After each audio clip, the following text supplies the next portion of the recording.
Hi, this is Gordie Gillespie, baseball coach at the College of St. Francis, and we're going to be talking about hitting.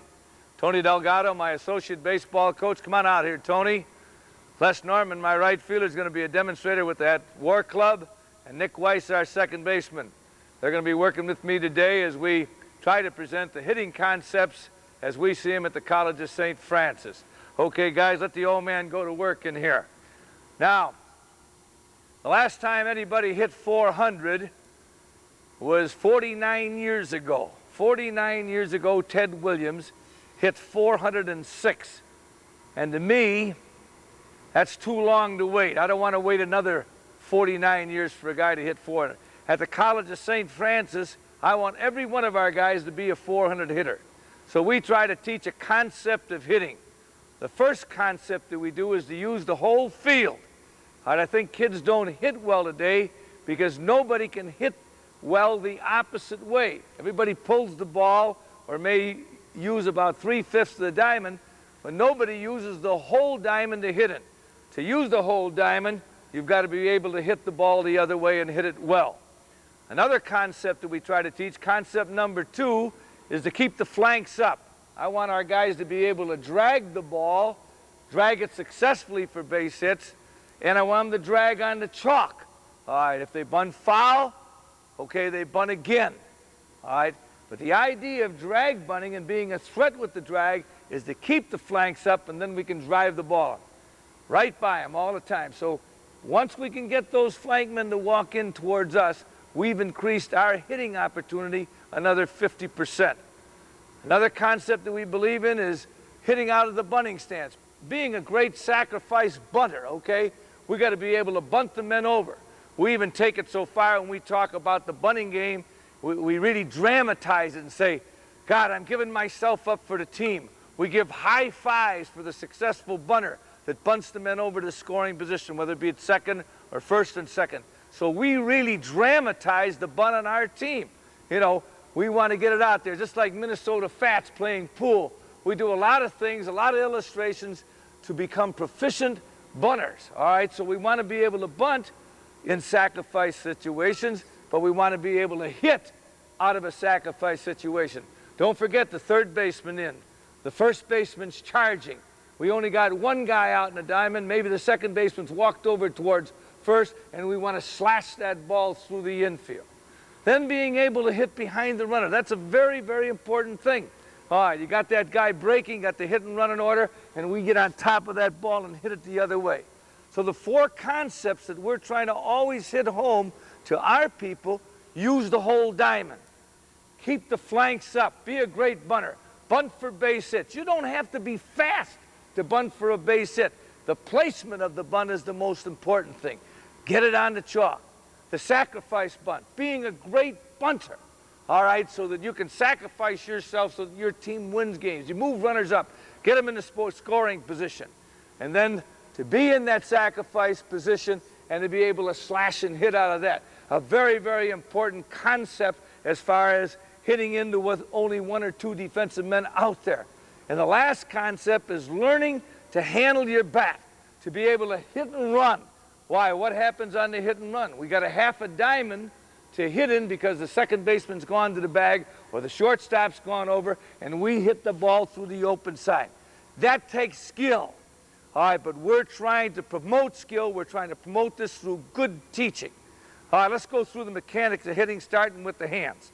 All right, I think the most important things that we try to do is to get the 2 knuckles together. What do we mean by the 2 knuckles? That's knuckle 1, that's knuckle 2, and this is knuckle 3. We want the second knuckles in the hands in good alignment. I will put it up here in the bat so that everybody viewing the show can see what we consider good alignment. Those second knuckles are in great alignment, which is going to give us better swing, better hand, better wrist action. By just a half a turn towards the 3 knuckles, if you move your third knuckles together, you're completely locked up. And that's just the slightest turn from here, from your 2 to your 3, you've completely locked the wrist. So we insist that our players work on the grip. Make sure, even though they're college people, we try to make sure they've got good alignment. All right? The top hand, we think, is a very, very important part of good hitting. So what we try to do with the top hand is to get the handle of the bat out of the meat of the thumb region. Back in here, if you get that buried in the meat and you get jammed on the pitch, what happens? We get a very serious injury. That hand gets blown up, and we can't play. We're out of the lineup with a bad hand bruise or bone bruise. So we like the top of the bat, the grip of the bat up on top, almost like a golf grip. Get it up here firm and off that top knuckle. The third reason we get good hand action, we prevent injury, and we're trying to get a little extra carriage because we're hitting off of that hard surface. Again, 3 good reasons: wrist action, no injury, driving off the hard surface. All right, we go from the hands, we'll go on to the feet. All right, we put the bat down. When we work with kids in our day camps, young kids going into high school and so on and so forth, right on through our college kids, we want a wide base. So we set a bat down that they like to use, a comfortable length. All right, set it on the ground, and we put our feet just inside of the bat, so we want a wide base. Why do we want the wide base? All right, we want the wide base so that we take a short stride. Why do we want a short stride? The shorter the stride, the quicker I get that foot down, the more chance I've got to read the spin on the baseball, the release.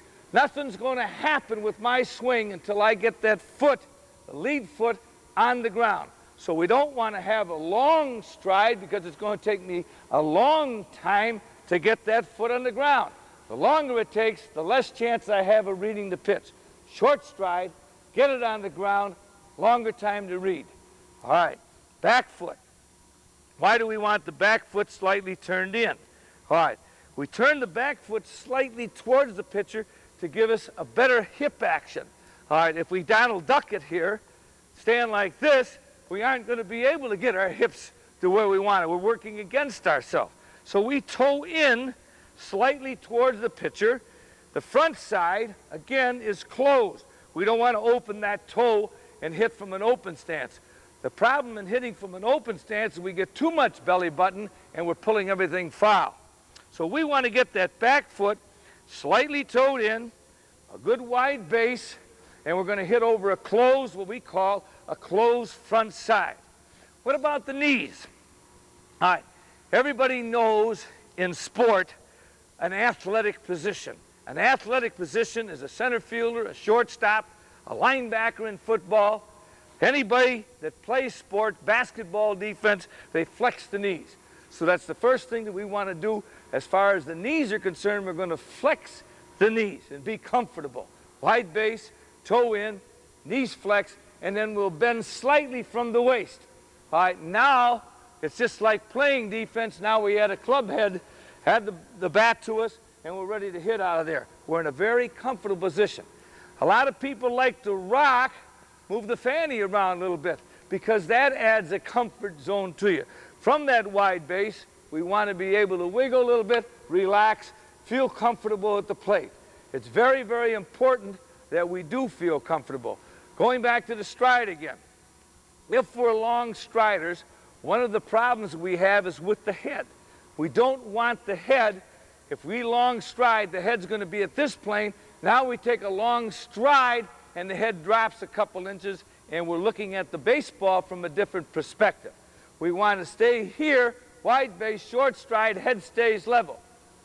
Narrow base, long stride, the head gets bobbing around. Sometimes we hit on our heel and we have a lack of concentration or focusing on the ball because the head is bobbing around. So it's very, very important, again, the feet, the knees, the flexion over here of the upper body, and getting in a good, comfortable, what we call a hit position in football, a defensive position in basketball, and certainly a hit position in baseball. All right, now the swing itself, the launching position, the trigger position. Where do you want your hands? We at St. Francis College, we like the hands in our armpits. We want them in line with the back pocket, but we want those hands coming right out of a comfort zone right here in the armpit region. Again, in line with the back pocket, because we want to get length of stroke. That's important. We don't want to have our bat here and have a real short stroke because we won't get enough club head speed Short stroke isn't going to give us enough pop on the bat. So we want the bat back in here in our armpit, okay?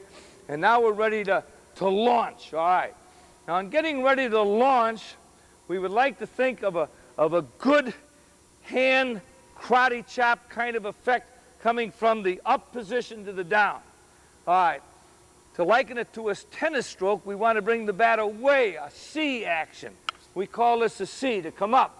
It's a cocking, all right, coming back, a good cocking action with the hands coming up, and then coming out of here and popping the bat.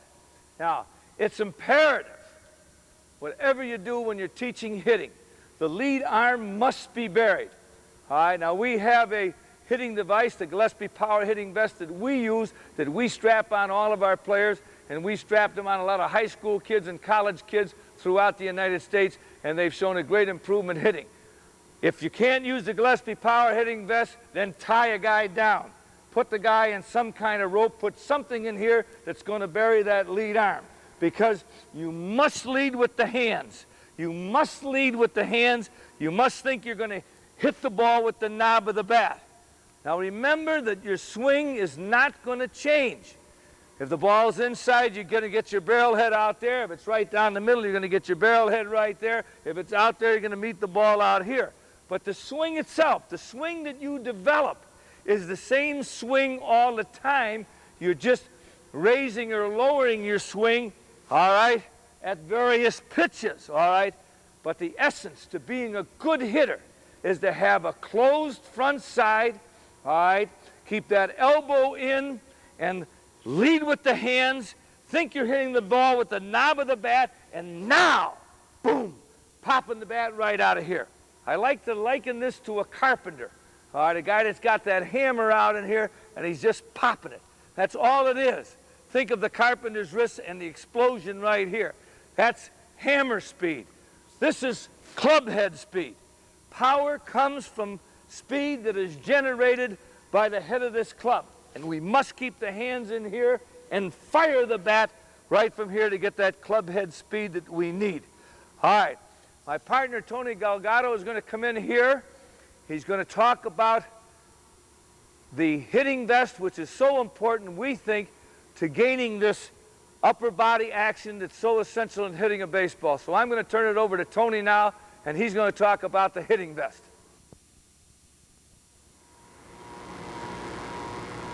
Okay, we want to address three real problems that we encounter in hitting. Almost all players, especially young players, have these three problems. One is what we call chicken winging. For years, we've been telling kids they're dropping the back shoulder. Ever since baseball began, we've been telling kids they're dropping their back shoulder. But so often, the problem wasn't the back shoulder. The problem was the lead shoulder or the front shoulder. Look what happens here. As soon as I lift that lead shoulder, what happens to the bat? Think of that high fastball. In theory, the high fastball should be the easiest pitch to hit. My hands are right there. My eyes are the closest I'm ever going to be to that ball. But what makes that ball so tough to hit? It's because the great majority of hitters, the moment they go to attack that pitch, their first action is with this lead elbow. They go there. And once the elbow goes there, there goes the barrel head. Now I'm a dead duck. Now I'm either going to pop the ball up or I'm going to hit completely under the ball. So that's the first real problem that we're concerned with, is how to keep this lead arm and shoulder tucked and down. All right, second problem. Many players will get their hands prematurely away from the body.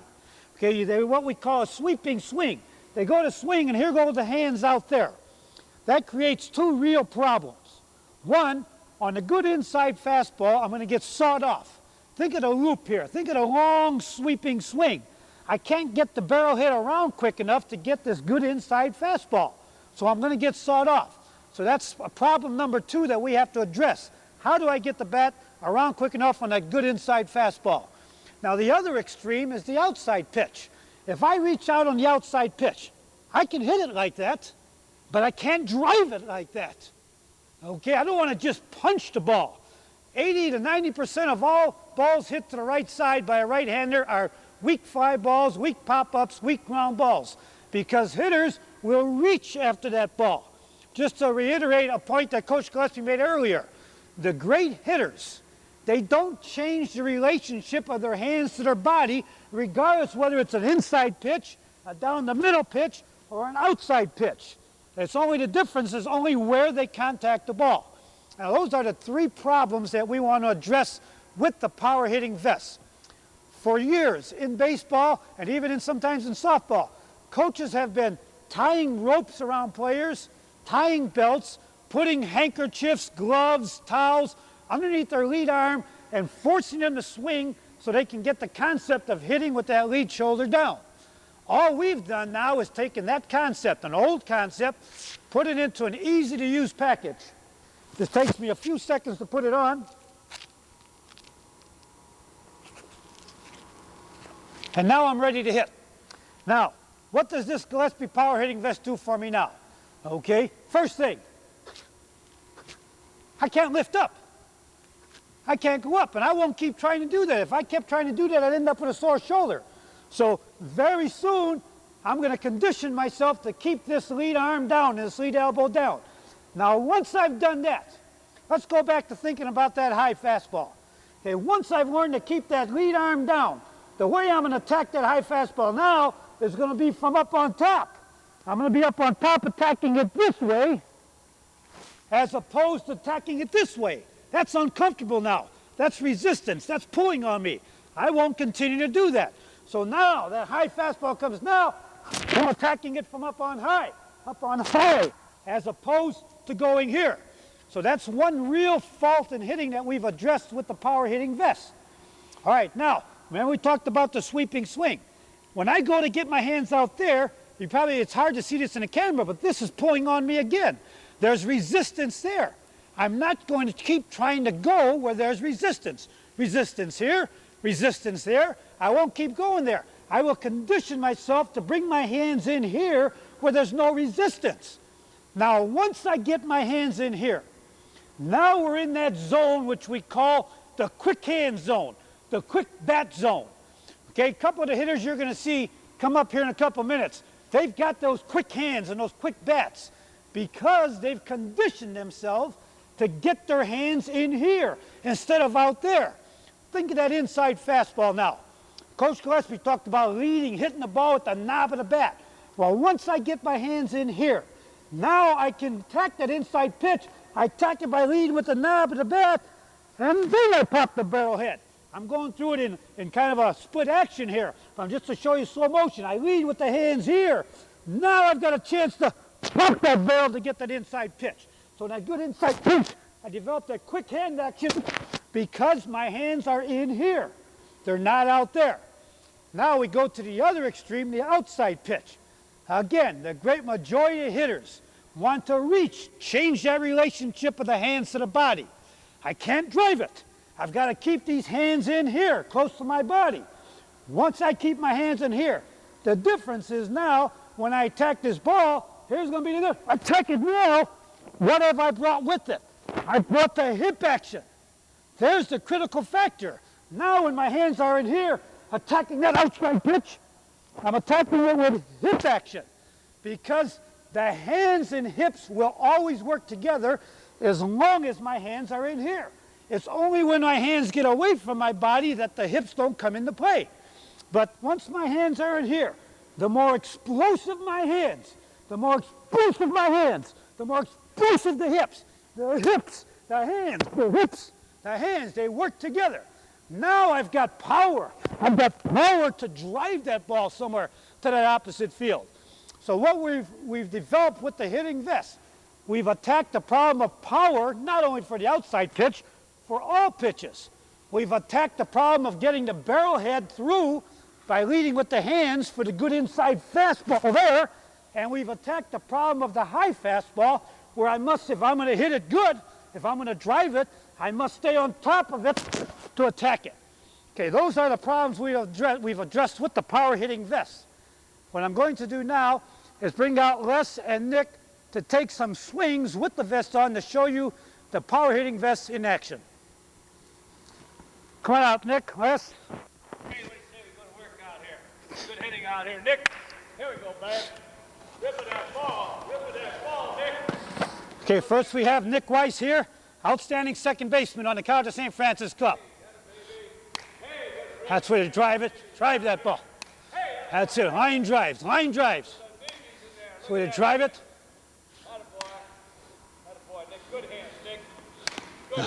Here's a high pitch. He stayed on top of it. High pitch.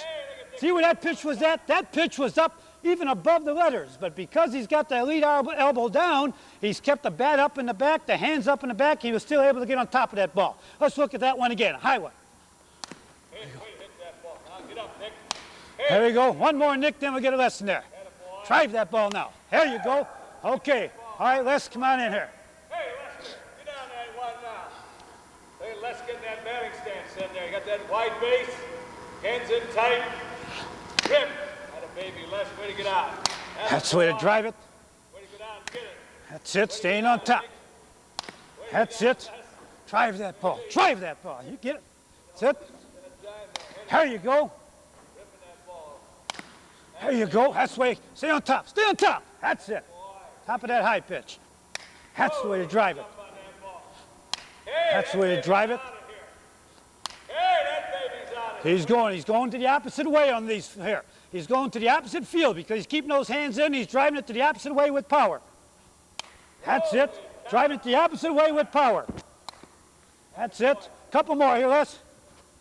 All right, drive this one now. Here we go. Drive that one. There you go. That's it. Good going. There you've seen some actual swings with the power hitting vest. As you see, the critical thing there was, what did they do on the high pitch? We never, in that whole sequence of swings there, we never got a pop-up. Okay, we got some long drives, we got some line drives, we got some hard smashes, but we never got a pop-up. The players, because they've conditioned this time to stay down, they were able to stay up on the high pitch, and they were able to drive with power to the opposite field on those outside pitches. Okay. Okay, now we want to get into a very important phase of the game of hitting, and that's the bunting game, especially bunting for a base hit. You know, when they say it's a lost art, it truly is becoming a lost art. For some reason, I don't know if it's a psychological block or what, but hitters just don't want to bunt for a base hit. And for many hitters, it's a tremendous advantage, especially if they've got the good wheels, or if they're a power hitter and the infielder's way back, they drop it on that line, they've got almost a sure base hit. Another thing advantage is that if I'm a good base hitter or a good bunter, or I've got the quick wheels, right away defensively, what does the coach call for the defense? He says, hey, move that flank up, move that third baseman up. Many times you'll find the third baseman, he'll be 2 steps in on the grass because he's trying to take away my bunt because they know I'm a threat to bunt the ball. Well, if I'm a threat to bunt the ball and I get that flank up, now I'm a threat to smash it by him. Okay, but first how I get him up is by being a threat and showing the bunt. Now, there's a couple of things that are very important about a bunt, bunting for a base hit. First is surprise. That's the first critical thing, surprise. When I've come into the box, I've already surveyed the third baseman. I've looked down there without looking at Nick over there. I know where he's at. Nick is over behind that bucket over there. Okay, I don't have to look at him, know that. I've already discovered that just by peripheral vision. I don't want to alert him to the fact that I'm thinking about a bunt. Now, I think he's too far back. Now, if I think he's too far back, now that's an opportunity for me to drag for a base hit. So surprise is the first thing. I catch him back. Now, part of that surprise, I must wait until the ball is out of the pitcher's hand before I go through any of my mechanics.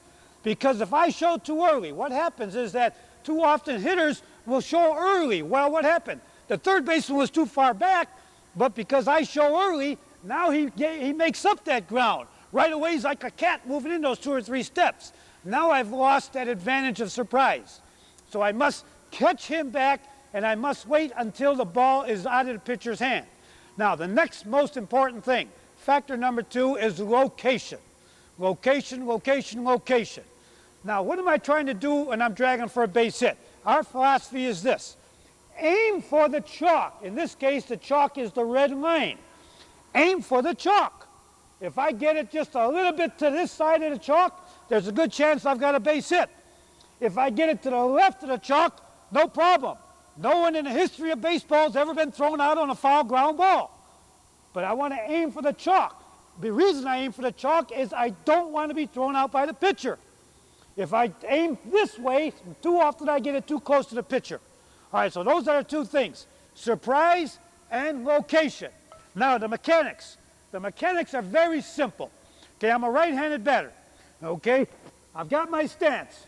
Okay, I've got my stance here. I'm waiting for a surprise. Now, all I'm going to do, think of yourself in church and you're genuflecting. Now, I'm going to over-exaggerate it here a couple times just to show you what I'm talking about. Okay, I'm going to genuflect. Here I am, on my right knee, my left knee up. I'm genuflecting. Here comes the ball. I'm on my right knee. That's there. All right, so I want to go down. I've got to go down. I've got to drop my right leg back, okay, and get down low. A big mistake by many hitters. They try to bunt the whole strike zone. Too difficult. It's too hard to bunt the high strike. I want to reduce my strike zone. I'm going to reduce it. So as I go into it, I'm down here. I've reduced the strike zone to the balls I want to bunt. If I take a pitch up here, okay, I'll probably get the ball called. Even though if I was standing up, it'd be a strike. But because I'm down here, the umpire will probably give me the call. But I want to reduce that strike zone. Again, footwork. Footwork, very simple. Drop the right foot, back. What am I in now? I'm in a trackman's 100-yard dash position. That's another reason why I go down, because I'm in that 100-yard dash position.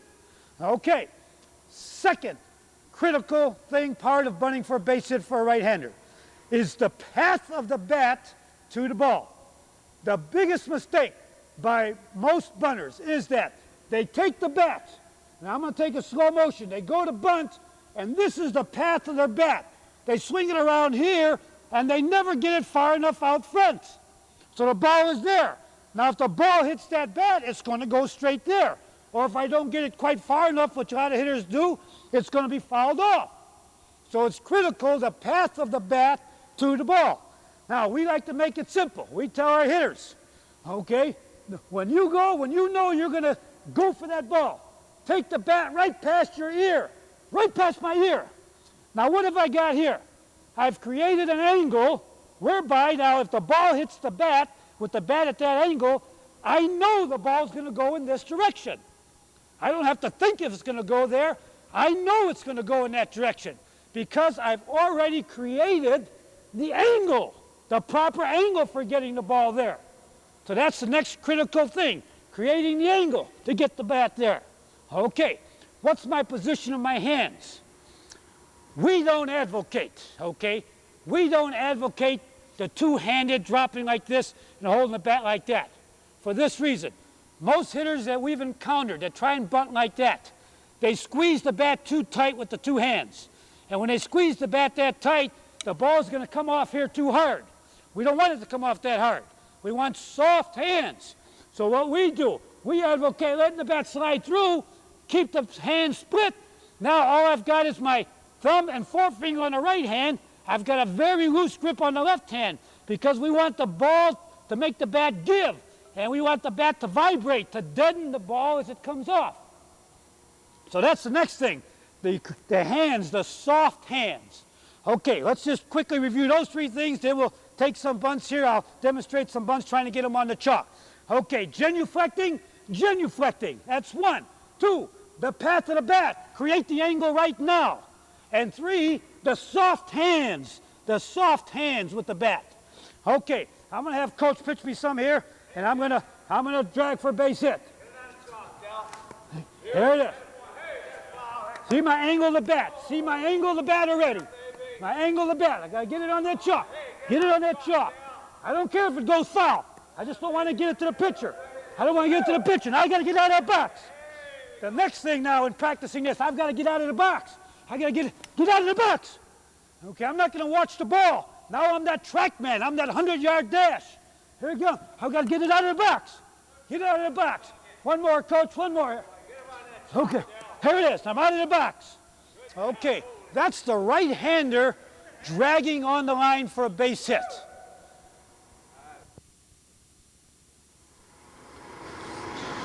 Now, what about the bunt for base hit for the left-hander? Here things are a little bit different.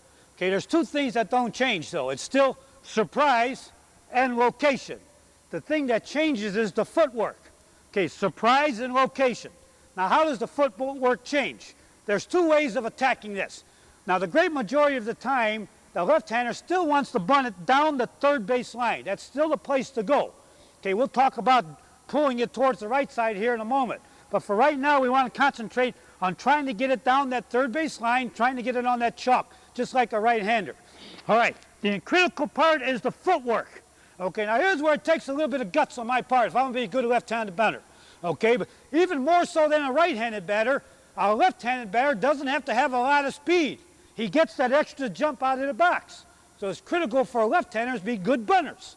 All right, here's my footwork now. I've got to wait to that last moment, but watch my left foot. Okay, two ways of doing this.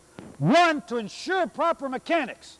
Okay, to ensure that I'm going to get that bat out front, which is critical. What I do with my left foot is as that ball is coming, I bring my left foot and I'm stepping right towards the pitch. Right towards the pitch. We tell our kids, make in your mind seem as if you're almost going to run to third base.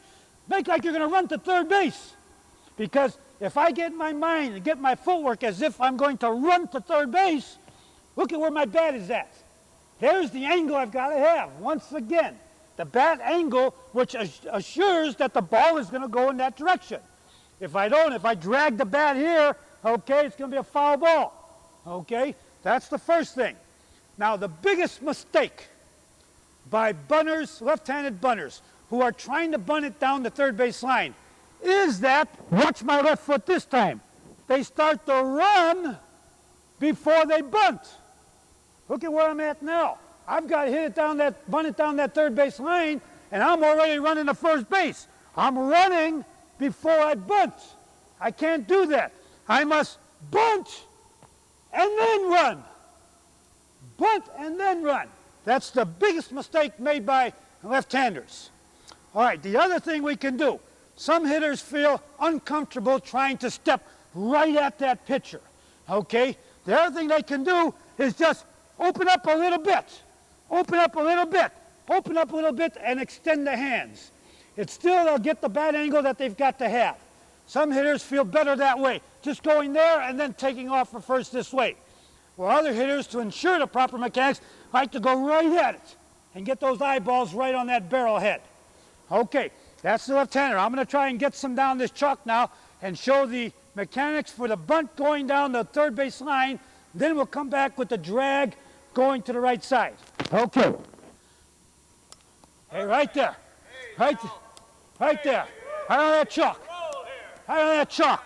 Right on that chalk. Oh, the pitcher. The pitcher got me that time. That wasn't a good one. Here we go. On the chalk. On that chalk. On the chalk. Right on that chalk. Right there. Okay. Good. You can see where my barrel was. If the bat's there, the ball is going to go there. Okay, that's mathematics. That's a matter of angles. Okay, now, we've got that left-handed pitcher. That left-handed pitcher that falls away towards third base. Okay, now he's a pitcher who is ripe for the bunt that will pull towards the right side, especially if in combination with that pitcher falling away, we have a first baseman who's playing back. All right, now this is the time that I want to run and bunt at the same time. So this is the time that I will pull myself away and try to carry the ball with me this way. I'm just going to try and carry the ball with me. Okay, so that's what I'm going to try here. I'm going to try and demonstrate that now. The footwork, watch the difference. Before I was here, now I'm going to be here, trying to carry that ball with me. All right, here we go. Take it with you, Del. I'm going that way. I'm running the first. I'm going the first. I'm running the first. I'm running the first. See, I want to get that running start. Yeah, I want to get the running start because what this generally becomes, this becomes a real foot race between a first baseman, okay, a second baseman, and the pitcher trying to recover. Couple more here. Run, taking it with me. Get it by that pitcher. Get it by that pitcher. That's good. Okay, those are the two methods of bunting for base hits, by a right-hander and by a left-hander. How about bunting one and hitting one to right, Tony? Okay, now, I'd like to go back on the right side to show this because most of the time we've got that runner stealing, we've got a right-hander up there, and we're trying to get it past that second baseman who's vacated that spot. Okay, earlier Coach Gillespie talked about the four concepts of hitting, and he talked about using the entire field. What we want to show now is a drill that we do. where we drag one and then we try and slash a ground ball past that second baseman for the right-handers. When we've got the steal on and the second baseman goes to cover second base, we're trying to hit that vacated spot. If we had lefties here, we'd be trying to hit that shortstop. So we want to show that concept now. Now, the only thing we tell our hitters here, we don't care where the pitch is at. We must have a ground ball. Okay, we've got that guy running. We can't have a line drive that gets caught. We can't have a pop-up. We're doing this so we don't have to give up an out by sacrificing. That's the critical thing. A lot of teams will give up an out by sacrificing that guy to second. We want to be so good with our hitting and our control of our bat that we don't have to give up an out. We want to go for the base hit and end up with guys on first and second or first and third and still have nobody out. Okay, Les and Nick, why don't you come out here? We're going to bunt one, slash one.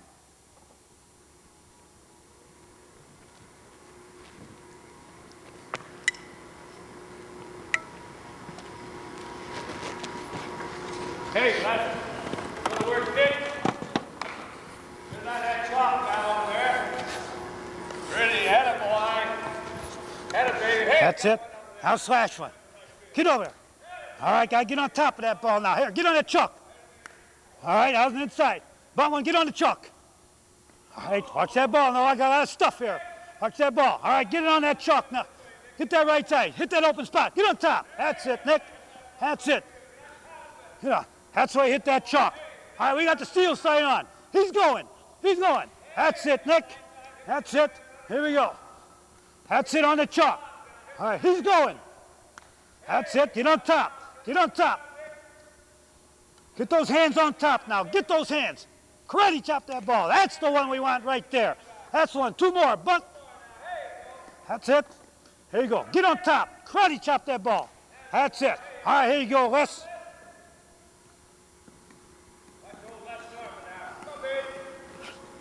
That's it. Get on top of that ball now. Get on top. That's it. You got to get that left side of me now. That's it. That's it.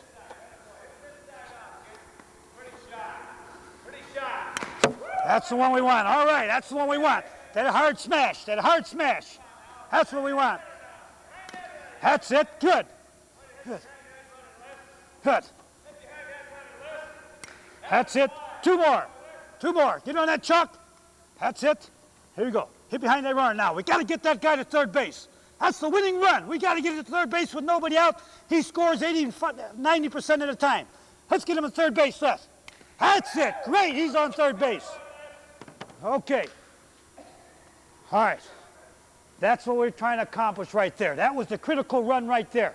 Now we got that guy on third base with nobody out. That guy's going to score 80 to 90% of the time. Okay, that's one of the drills we use. Bunt one, slash one. Important things that we talked about the sacrifice bunt and the importance of it. Again, we want to dramatize this situation. We talked about the high five, the importance that I gave myself up for the team. Once we can convince the kids that this is an important phase of the game, I am giving up my turn at bat so we can advance runners. And then the kids responded with the high five, realizing the importance of the sacrifice bunt. And again, the sacrifice bunt, I'd like to just a quick demonstration. The feet we like to hit, to have the kids demonstrate from a 45-degree angle where they're going to show you how to bunt the ball, and then they're going to come out of here and slash the ball. Now the bunt itself, we like to have the hands about a 45-degree angle. Then when the pitcher breaks to come to home, just extend out. And we want to go this way. We want to catch the ball onto the barrel of the bat. We're actually going to catch it. Make off, you got a glove right here. We're going to catch it and we're going to feather it to where we want it. With the runner on first, we're trying to work that way. All right? With runners on first and second, we're trying to work that way. But we're playing the field because they may have a bunt defense on. So we've got to be masters with the bat. But again, we got to visualize with a low posture here that I'm a pool player. I'm Minnesota Fats, all right? So I'm going to get that head down at a level with the ball. Now, I'm not going to get my head down this low if it's a low pitch, but I'm going to take a low pool posture, get that head, get that eye right on the ball. I'm going to get the barrel slightly higher. I'm going to take that same soft approach that Tony Delgado was just talking about, feathering the ball, the loose grip up in here, the split grip down here. We don't particularly want to have our guys up in here with the bat. We like the split grip, so that we get better balance. All right, again, we get the bat out and we give with the bat. And again, we just turn. If I want to bunt that way, I'm turning the angle of the bat. Barrel head high, turn the angle, get it where I want. If I want to go down this way, I'm going to extend out. Again, turn the angle of the bat, catch the ball with the bat. Catch it. Just think your hands right there. Catch it, feather it, get it that way. So sacrifice bunting has to be dramatized, has to be accepted by the ball club as a very important phase of the game, a very important phase of hitting. Then, hitting out of the bunting stance, now we got the third baseman in, the first baseman charging. Shortstop's moving over here, second baseman's lost range. There's 1.5 infielders out there telling you that you can't hit through that. So with the bunt in order, now we're going to take a 45-degree angle that we just talked about. My bat's out here, 45. Remember, if I want to bunt, all I do is extend it further out and give. Again, if I'm going to bunt, all I do is extend it out and give with the proper angle of the bat. Now, if I want to hit, I'm at a 45-degree angle. I bring those hands right back into here, into a batting stance, and whap away at that ball, trying to get the top of the ball. The thing that you must insist is get the top of the ball, hit the hard ground ball. So it's show and slash. Show, slash.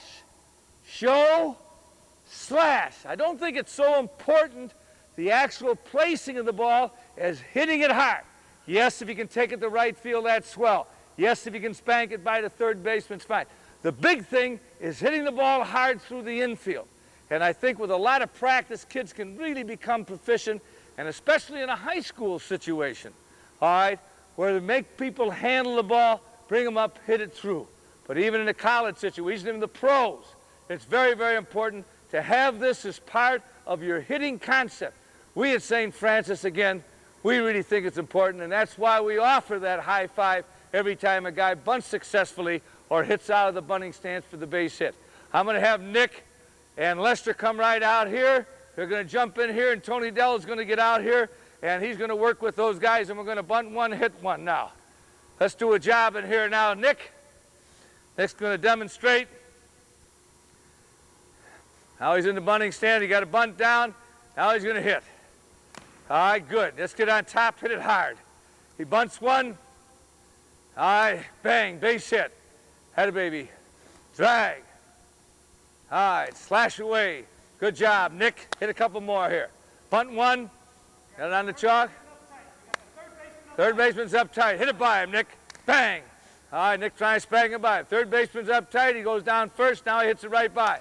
Boom, base hit to center field. All right. Bunt one, slash one. All right, let's go, Les, same way. Good job, Nick. Had a baby. Come on, Les. There's Les, the old marks. Look at that nest, feathering that butt. Bang, Les hitting away. Got it up in the air. That's okay. Hey, it's okay to be disappointed. All right, get it out there now. Bang.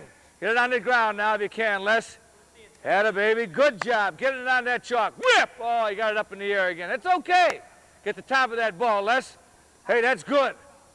Had a baby. Base hit to left field. Had a baby. Bang. Get it on there. Good bunt. Had a baby. Look at that base hit. Had a boy, Les. Bunt one. Good job. Little foul. Base hit. All right. Get the idea of the concept now. He's bunting one. He's hitting one. All right. It's a great job in there. Super job. Super job by the guys. Now, again, let's get the concept of what we're trying to do. All right, Del was out here to drag. He kept his flanks up tight. Then he was hitting the ball the opposite way. This is something to work on. Kids come to batting practice, they get their swings, and they don't think about the important aspect of being a team player. What can a team player do? He can use the whole field. All right? He can use the whole field. He can drag bunt. He's proficient at the drag. He's got the flanks up. He drives it by. He's a proficient, an excellent bunter in sacrifice situation. Then the sacrifice situation's on in a critical time, and he slashes the base hit right through the infield. Now, don't tell me that isn't an art. The hit and run is on, and I spank the ball in the right field. How many fellas in the major leagues can do all the things that we're talking about here today? What a challenge for young players, all right, to say, hey, I'm going to be good at every one of these things. And that's the reason that the last guy that we had hit 406 was Ted Williams 49 years ago, all right? Now, again, he was a power hitter and drove the ball through. God, if Ted would have used this concept with what he had, he would have hit 606 instead of 406. But every guy today that's playing ball, college ball, high school, all right, Little League, Pony League, plant this concept in their mind, and we're going to see increased batting average, we're going to see better run production, and we're going to have a lot more fun at playing the game. Work with kids out there, all you coaches. Some of you are working with young kids in the summertime. As Tony and I, we have our baseball camps. Just like you do, we work with children of all ages. We work with girls in the summertime who play fast pitch softball. And everybody has a little flaw in their hitting. One of the most important phases of teaching hitting is to get the kids from getting them away from stepping in the bucket. So Coach Dell, what's the important thing as far as when you got a kid that's stepping out, that's a little bit of maybe a fear element, maybe he's stepping out of the box, stepping towards third base, or me as the left-handed hitter, I'm stepping out, and here I'm stepping out. How do you cure that, Tony? Okay, I think, Coach, what we find is that almost all kids have a fear. We've all started with it. Most kids are able to break it, provided we give them a means by how to break it. So what we're trying to break is this action here. Going away, I can't be a good hitter if I'm going away. Now, the way we have found the simplest, the way we do in our program, and we've tried to tell them, but that doesn't work. But I think I've noticed the moment we put obstacles, okay, I'll take a stick. I take a stick. I'll put it right there. Okay, now, the moment I put a stick there and I tell a kid, now that stick is there, now I want you to take your stride without touching that stick. Okay, maybe the 1 or 2 times he touches it. And then I tell him, hey, look at the stick rolling. Okay, he comes back, he puts it back. Okay, he'll do that 1 or 2 times. But before long, and it doesn't take many times, that stick is computed into the brain here. And all of a sudden he's got it up here, he realizes he can't touch the stick because he knows that obstacle is there. So we have found that that's the best way that we've been able to break, okay, kid stepping in the bucket, is by just putting an obstacle there. That's been a real problem for Del and I as we go through, as I said, go through the summertime. We work with children of all ages, and we're trying to overcome that fear factor and that guy bailing out. You know, the mind's willing, but the rear end isn't. It gets out of here, out of the box. So we have found placing that obstacle down there is the biggest deterrent to doing that. Another thing that Del and I have worked hard on is to cure the long stride. And Tony, why don't you explain, when we get into a long stride situation, we got a head movement that we don't want, and also sometimes they're taking a long stride and actually stepping down that third base line or stepping away from him. So we have a double obstacle that we place in the kid's way so that he's going to end up taking a little wider base and a short stride. You want to cover that, Tony? Sure, Coach. This is something, as you said, this is something that has to be broken, and it has to be broken at a young age, because we know once these kids start seeing change-ups and curveballs and sliders, that's where the long stride gets them in trouble. They can hit the fastball when they're young, but once they start seeing the breaking pitches, again, all we've done is put obstacles. We box them in. We'll take one stick there, put one stick there, we'll take another stick right there, and we'll put them between the 2 sticks. Now, as you can see, I don't have much room now. Okay, and once again, it doesn't take very long at all. Most kids, after 2 or 3 times touching the stick, now they've got it up here. Now they know they can't touch the stick. So now we find that now they'll take that short stride.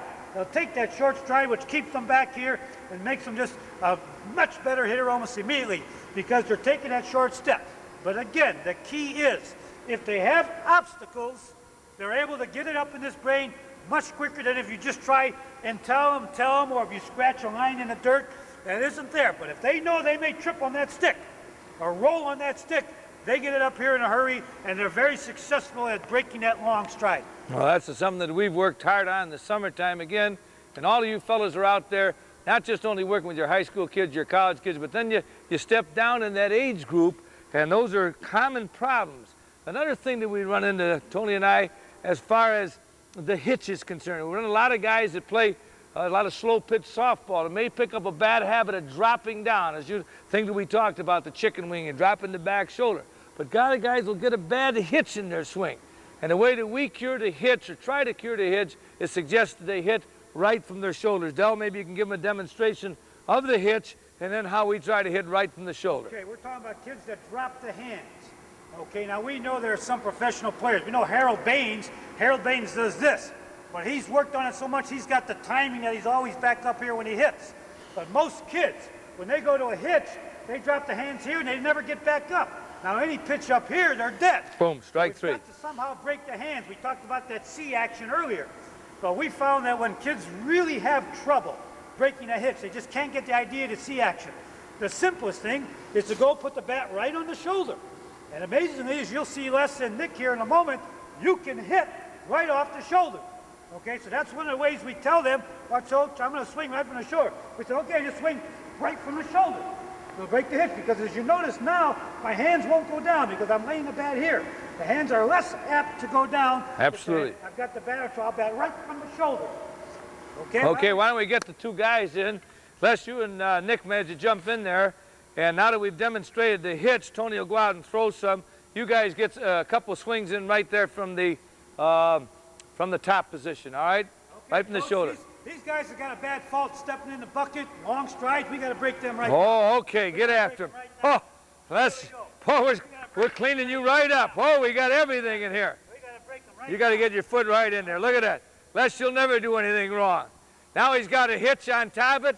He's stepping in the bucket. He's got to develop a short stride. He's got a bad hitch. We might as well put this guy right in a whole straight jacket, Coach. Come on, Les. See you go to work. Holy, right from that shoulder. No hitch. All right, good job, Les. Right from the shoulder. Right from the shoulder. Give us a demonstration. I want you to hitch and hit the ball if you can. Just show us a bad hitch if you will, Les. Dropping the hands, popping the ball up. All right, now to break that hitch one more time, what do we want to do? We want to lay that bat right in the shoulder and swing from there. After a few times, after a few days, you'll see the kid will be breaking that habit. He won't be dropping his hands down, and he's coming right through. Best way to break the hitch, swinging right from the top. All right. Boy, that Les is all boxed in. He's not stepping away. He's not stepping on the bat. Holy cow, Coach, you did a great job. Nick, let's jump right in here and see if we can get the same thing. Here's Nick in here. He's got to get in there. You put him in the straitjacket. He's wearing the vest and everything in here, Coach. Now he's going to hit nothing but ropes. Right from the shoulder. That's touching the shoulder, right from the shoulder, hitting the ball. Give us a bad hitch, Nick, one time like Les did. Drop the bat. Whoa! He broke it off. Boy, that's the I tell you, that guy's really a ham, isn't he, Coach? That was a great shot. Did you get all that, Pat, on film there for everybody? Here's Nick, out right from the shoulder. All right, one more swing, base hit, atta boy. All right, that was great. And again, I think these are the common faults that Del and I, when we see among young kids, 13, 14, on to a high school age. But even in college, sometimes you're going to get a guy that brings that bat down, then can't get back up for that high ball. And again, that high C is what we like, and the thought of coming up on top.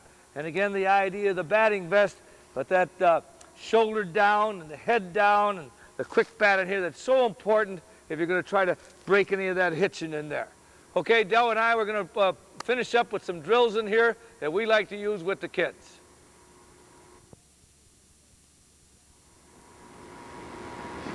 Okay, we're going to get into what is the flip drill today, which is what most teams are doing today. Almost every ball club, they partner up their players and they get into the flip drill. Now, my goal, okay, if I'm going to help Nick and Les be good hitters, okay, my role is very important. I can't waste time here. I can't get lazy. I can't give them bad tosses. I've got to really work at my end of the game in terms of the flipping action to help make them better hitters. We've only got so much time to get through this drill. Okay, every bad pitch I make, every wasted ball I toss, we're wasting time. That's not helping Nick become that 400 hitter. So what I do is very important. First thing I want to make sure is I get the right angle. Too many kids, because they're worried about getting hit, they'll come over here and get this angle, over here. Well, the problem with this, it's an unnatural angle for the hitter. He doesn't receive pitches this way. So I want to stay over here, off to the side a little bit, but more towards the front so I can give him a more natural angle. As long as I don't flip the ball to the outside, I'm all right. I'm going to flip it to the inside half, and Nick will be pulling the ball to the left side. Now, as I said, what I do is very important, okay?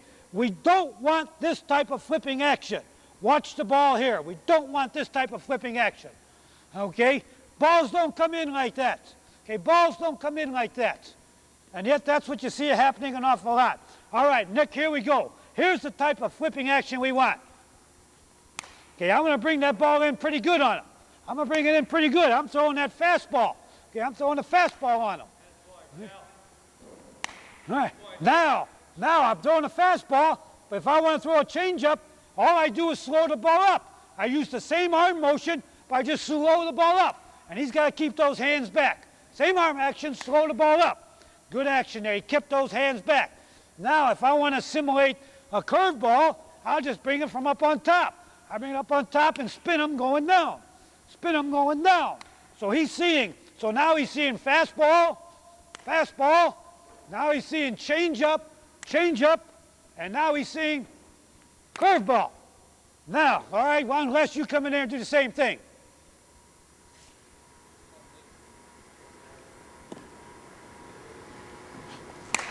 There it is, fastball, fastball. I got to make him quick. My job is to make him quick. My job. Get those hands through. Yeah, I got to bring that ball. Get those hands through. All right, here we go. Change up. Good, he kept the hands back. I didn't tell him it was coming, and yet he kept those hands back. Good. Change up. Good, he kept the hands back. Get those hands through. Boy, zip one on him. Here we go. Stay on top. Here we go. Now I want to work the curveballs now. Want to see that down action. That down action. That down action. Here we go. Okay. Get out. Drive it out. Drive it. There you go. Now batting practice is over. Now it's game time. Now I don't tell him what's coming. Here we go. Change up. Whoa, he took my change up out of the park. Boom. Drive it. I don't tell him what's coming. Change up. I don't tell him what's coming. There's the hard spinner. Good. Game condition. Okay. That's our flip drill.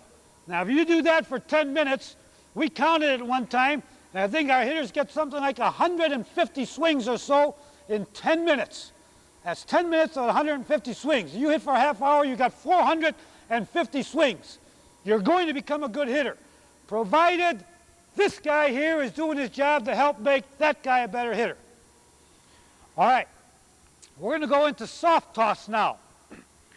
Okay, we graduate from flip drills. We work off the tees just like everybody else. Off the tees, we go flip drills. Then about 80% of our batting practice, 80 to maybe even 90%, we do a lot of soft toss with the balls. Okay, that's our batting practice. All right, now all I'm going to do here, okay, and the reason we do this is because we use wiffle balls, because now I don't have to worry about getting hit with the ball. Okay, from this distance, he's not going to hurt me with that ball if it hits me. But what is the advantage? The big advantage is a couple of things. One, he sees a pitching motion. He sees a pitcher here. I go through the motions. I go through all the pitching motions. He's looking for the release point. Second advantage, I can go to a stretch. I go to a stretch, and now he's seeing a stretch out of the glide step. Okay, so this is a big advantage. He gets to see a pitching motion. All right, the other advantage is, again, he's going to get a lot of swings in this little drill right here. Okay.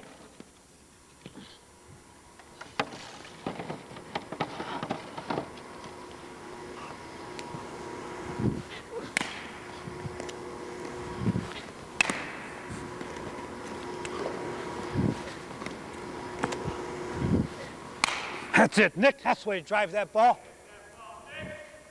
That's the way to drive it hard. That's it. You're on top of that outside now. That's it. That's the way to hit that right center field wall. That's it. Good. Okay, Les, come on, you get there and get some swings. But you notice right there, how many swings did he have? He probably had about 15 swings there in a matter of a minute. He probably had 15 swings. Okay, swinging a bat is the key. How many times can we swing that bat at a ball coming at you? Okay, Les, here we go. Now, Les, we'll work Les. Let's say they got a man on base. Okay, we got the first runner on base, or they got the first runner on base. Now, Les, I'm working on a stretch for Les. And look at that shot. That's the way you drill that ball. That's it. Get on top now. Get on top of that. Get on top. That's the way to drive it. That's the way to drive it. That's the way to drive those line smashes. That's it. Yeah. Ah, oh, look at that. You need to get those hands up on top. You need to get those hands up on top. Get on top. That's it. See where that pitch was at? Because the last one he popped up. That pitch was higher than the last one, but he put it in his computer.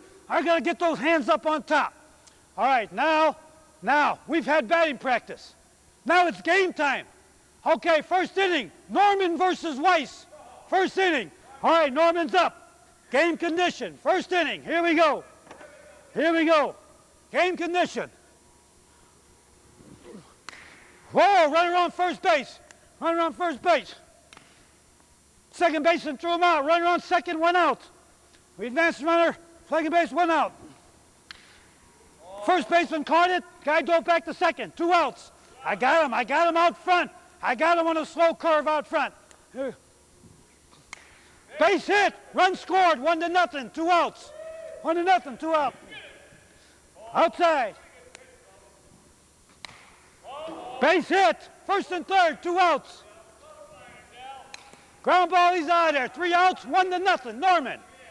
Now, you may not be able to realize it, but maybe the camera's not picking it up, we don't know. But I'm throwing fastballs, I'm throwing changeups, I'm throwing curveballs to keep their timing. We can't be machines out here. We can't be a pitching machine. A pitching machine does the same thing all the time. That doesn't create hitters. Different speeds create hitters. Okay, here we go, Nick, it's 1-0. So a smash, a nice base hit, runner on first. I'm out of the stretch now, runner on first. I'm going to make him wait. I'm going to make him wait up there. Double play, 2 outs, double play. We're in the bottom of the 9th. We're in the bottom of the 9th inning. It's 1-0, 2 outs. 1-0, 2 outs. Here we go. Oh, good discipline. Oh, 1-1. That was this right there. He's playing catch-up baseball. Good. That's good thinking by Nick. He's playing catch-up. He's trying to get on base any way he can. Double, right center field, double. 2 bases. Runner on second, 2 outs. Runner on second, 2 outs. Base hit. It's all tied up. It's all tied up. It's all tied up. Here we go. Ball 4. Ball 4. All runners on first and second. Now we got the runner at second base. All tied up. Here we go. All tied up. Runners on first and second. Here we go. Base hit. Base hit. He got him. Weiss wins the game.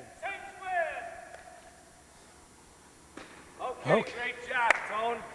And I think the important thing here is we wind down our practice session here, and this is what we do every day. Tony's working with these guys. We're hitting balls all over our gymnasium.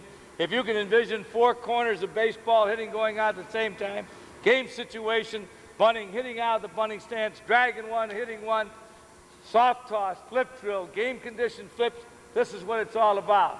We feel, get those kids in the vest, tie them down, give them all of these mechanics, and you're going to have 400 hitters. There's no way you can help but have 400 hitters, okay? That's the thing to do. Tony did a great job out there with the kids. Thanks, Coach. The kids did outstanding. Did a great job. We had a lot of fun. I hope you enjoy the St. Francis way.